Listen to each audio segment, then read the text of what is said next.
Hello, this video is going to go through the use of the rules that we've constructed on how to work out what happens in a collision between two balls. Well, we've got two things going on here.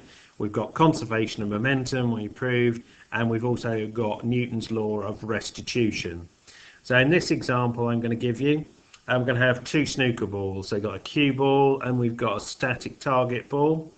And we're going to say that there's a perfectly elastic collision, so E is going to be equal to 1. In practice, in snooker, it's pretty close to that because I think it's somewhere around 0.96.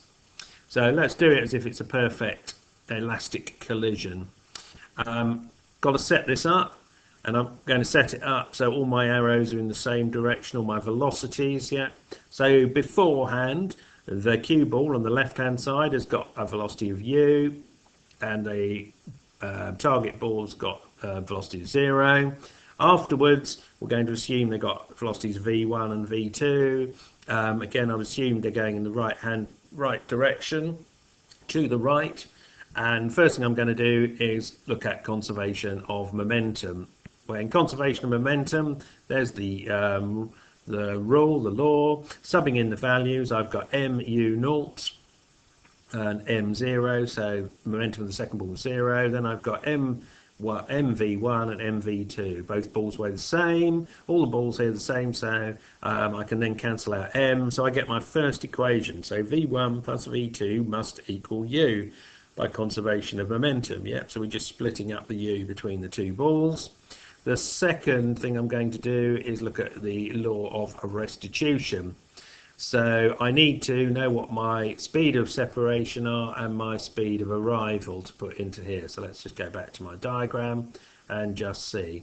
So my speed of arrival is, well, I've got u coming in from the left and the ball on the right's not moving, so it's u minus 0. It's going to be my speed of arrival. What's my speed of separation? Well, my v2 is travelling away, but my v1 is actually reducing the speed of separation, isn't it? If they were going at the same speed, there would be no, say, speed of separation. So my speed of separation is v2 minus v1. Yep. So let's substitute those in. There we go. So speed of separation v2 minus v1. Speed of arrival u minus 0, and on the left hand side we said that the E coefficient of restitution will be 1. So I can rearrange this equation, can't I, because I can multiply up by u and I get a second equation, v2 minus v1 equals u. So I've now got two simultaneous equations to solve. So if I add these two equations together, then the v1s are going to cancel out and I'm going to have 2v2 equals 2u. So I know that v2 equals u. If I subtract b from a, then I get 2v on the left hand side, v1 that is. The v2s cancel out and the subtraction, but on the right hand side I get 0 because I get u minus u, which is 0. So that tells me that v1 is 0. So what's the result therefore? The result is that this ball came in at u, the cue ball, and the target ball went out at u, and the target ball started at 0, and the cue ball ends up travelling at 0. So what happened? Well, all the momentum got transferred from the cue ball to the target ball, and the target ball stops. Now we actually see that, don't we, with an ordinary snooker ball. If we do that, the cue ball tends to stop and the target ball goes zooming off to the pocket. So there we have what we quite often see in like a snooker. Now there's something else to think about here. I'd just like us to think about the energy situation. So coming in, these balls, the only energy they had was kinetic energy. Yeah, there's no gravitational energy because they're all on the table at the same height, and there's no springs here, so there's no elastic potential energy. We've only got kinetic energy to be interested in. And beforehand, the ball coming in, the cue ball comes in with a half mu squared, and the target ball goes out with energy half mu squared.